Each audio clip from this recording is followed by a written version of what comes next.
So let's see what part of my audio in this video will be cut off again by my editing software.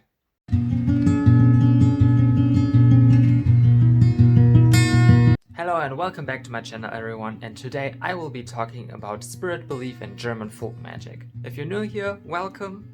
I hope you'll find this stuff interesting, and as always, all of my socials are down below if you want more content. Because I know my upload schedule can be kind of irregular, so if you follow me across platforms, you will have more German folk magic content on a more consistent basis than just on my YouTube. So as I said, we will be talking about spirits and German folk magic today. I will be splitting this video off into multiple different parts. Firstly, I'm going to give a basic introduction on what spirits and German folk magic even are, what this topic is really about, and then I'm going to classify a few of the spirit types that exist in German folk magic and give you my personal experiences that I had with them, if I had them, along with that. So without further ado, let's jump right into it. Firstly, when we talk about spirits and German folk magic, a word that you really should know is animism, and I explained this in my last video on an introduction to German folk magic. But basically, animism is the belief that the natural world has agency and a spirit of its own. This could range from a spirit of an entire mountain to a spirit of a specific forest to the spirit of a specific tree or a stone or even a pebble. Basically that everything has its own essence. And there are of course different layers to that, like not everything has the same amount of agency and subjectivity and spirit to itself, but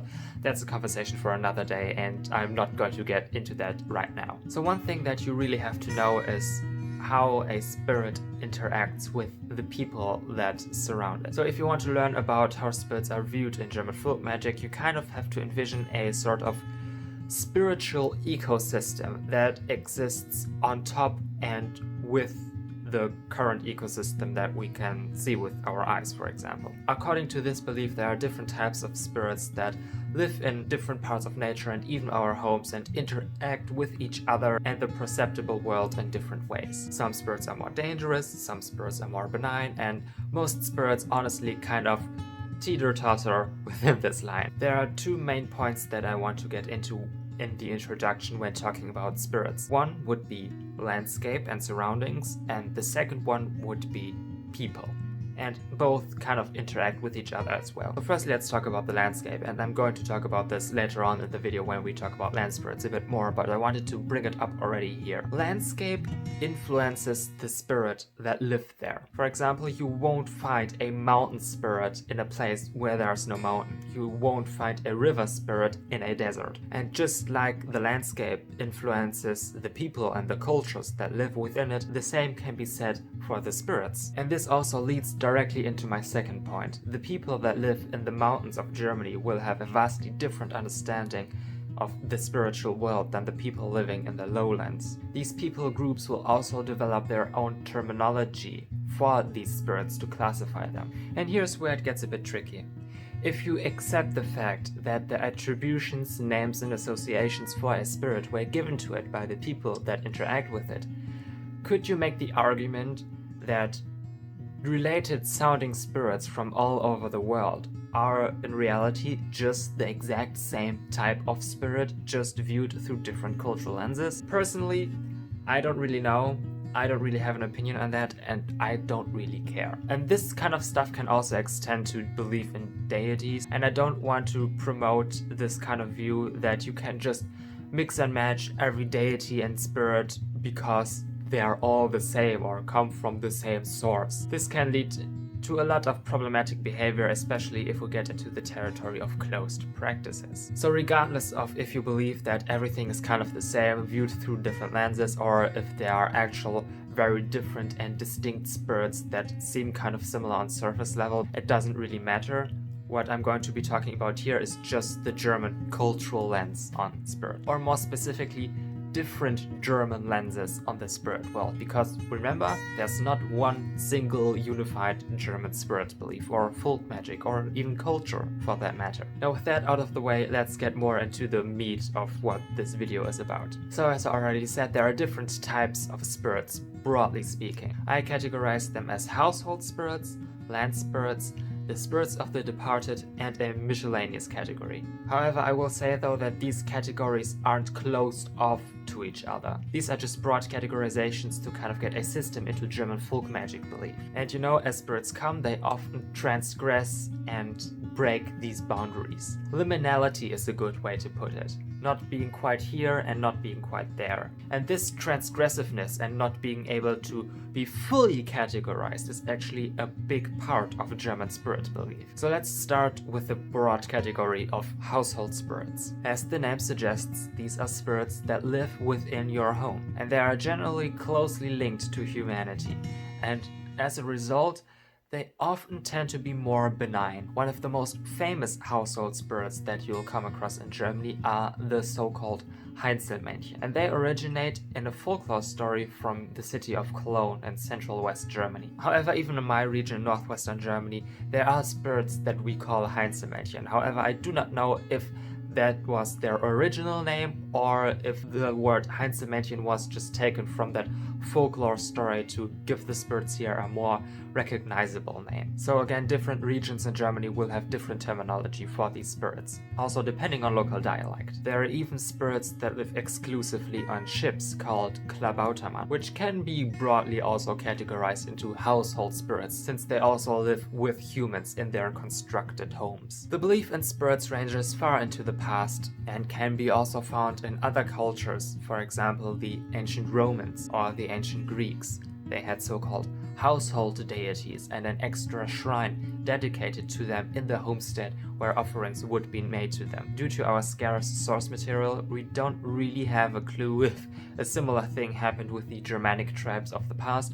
However, I can say that in German folk belief, spirits were often tended to, however not in such a specialized way. For example, what was the homestead altar to the Romans here up further north was just the fireplace. And to my knowledge, the spirits also didn't have special statues dedicated to them there. It was common to leave offerings for the household spirits on or in the fireplace as sort of a sacrifice to them for good health, for example. It was believed that if treated right, the spirits would help the inhabitants of the home to achieve their goals and to fulfill their duties. There are stories of hardworking people leaving their, for example, knitting wear in the evening and then going to bed, and when they wake up in the morning, they find that their project had been completed overnight. And this was the work of the spirits of the home, or 𝔖𝔨𝔢𝔫𝔨𝔢𝔫. They would also help the family that they were living with to gain lots of wealth. Additionally, they would help with fertility, with the peace of the home, and generally everything that could go right in the home would. However, remember, that's the case if the spirits are pleased with the inhabitants, and it was pretty easy to fall out of their favor. For example, if the people in the home cursed at each other, if there were a lot of fights, if they were lazy. You would even sometimes find if someone were to empty, for example, a bucket of dirty dishwater, they would have to shout out for the house spirits who were believed to be invisible and roaming around the place to get out of the way, so not to accidentally get them wet and get them mad. The most common offerings include just generally what was left over from the meal of the day, and sometimes people would even set aside a separate small portion for the home spirits. People would deck the table in the evening with that small portion of food to show appreciation for the house spirits so that they could dine at night. Common offerings include foods made from butter or milk, most commonly porridge. And you know, they usually also wouldn't say no to a little bit of beer. You might have already noticed that these spirits, with being invisible and only dining at night, really don't want to be seen, and this is also a major part to keep in mind with them. If you were to acknowledge their presence in any way that goes beyond just the small offering here and there, you could quickly fall out of their favor. There are stories of people putting out extra clothes as a gift for these spirits, and as soon as they saw that, they would take the clothes and dip and never come back. Also, if they felt like they were being watched and that the people of the house got too curious, they would also